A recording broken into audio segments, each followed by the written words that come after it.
હનુમાન દાદાને સમગ્ર સૃષ્ટિ ચિરંજીવી અને બાળ બ્રહ્મચારી તરીકે માને છે, પરંતુ ભારતમાં એક એવી જગ્યા છે જ્યાં હનુમાન દાદાનું મંદિર છે, જેમાં તેઓ તેમના પત્ની સાથે વિરાજે છે। તો ચાલો જાણીએ કે ભારતમાં કઈ જગ્યાએ આવેલું છે આ તીર્થ સ્થળ। તેલંગાણામાં એક એવું મંદિર છે જ્યાં હનુમાનજીને વિવાહિત માનવામાં આવે છે।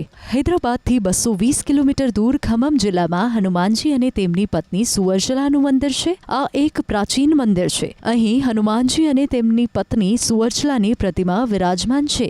માન્યતા છે કે જે પણ હનુમાનજી અને તેમની પત્નીના દર્શન કરે છે તે ભક્તોના લગ્ન જીવનની તમામ મુશ્કેલીઓ દૂર થઈ જાય છે અને પતિ પત્નીની વચ્ચે હંમેશા પ્રેમ રહે છે। આ વિસ્તારમાં પ્રચલિત માન્યતા અનુસાર હનુમાનજીની પત્નીનું નામ સુવર્ચલા છે અને તે સૂર્યદેવની પુત્રી છે। ત્યાં હનુમાનજી અને સુવર્ચલાનું એક પ્રાચીન મંદિર સ્થિત છે। આ સિવાય પરાશર સહિતમાં પણ હનુમાનજી અને સુવર્ચલાના વિવાહની કથા છે। પૌરાણિક કથા અનુસાર હનુમાનજી સૂર્યદેવથી વિદ્યા પ્રાપ્ત કરી રહ્યા હતા। તે સમયે સૂર્યદેવ પાસે 9 વિદ્યા હતી। સૂર્યદેવે તેમને 9માંથી 5 વિદ્યાઓ શીખવાડી હતી, પરંતુ બાકી 4 વિદ્યાઓને પ્રાપ્ત કરવા માટે વિવાહિત હોવું જરૂરી હતું। તેના વિના તેઓ આ વિદ્યાઓ પ્રાપ્ત કરી શકતા નહોતા। ત્યારે હનુમાનજીની સામે મુશ્કેલી ઊભી થઈ ગઈ।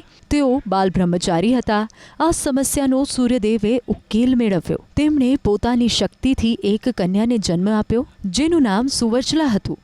સૂર્યદેવે બજરંગબલીને કહ્યું કે સુવર્ચલા સાથે લગ્ન કરી લો। સૂર્યદેવે કહ્યું કે સુવર્ચલા સાથે લગ્ન બાદ પણ હનુમાન બ્રહ્મચારી રહેશે, કારણ કે લગ્ન બાદ સુવર્ચલા તપસ્યામાં લીન થઈ જશે। પવનપુત્ર સાથે લગ્ન બાદ સુવર્ચલા તપસ્યામાં જતા રહ્યા। આ રીતે જ શ્રી રામ ભક્તના બ્રહ્મચાર્યમાં કોઈ અવરોધ આવ્યો નહીં।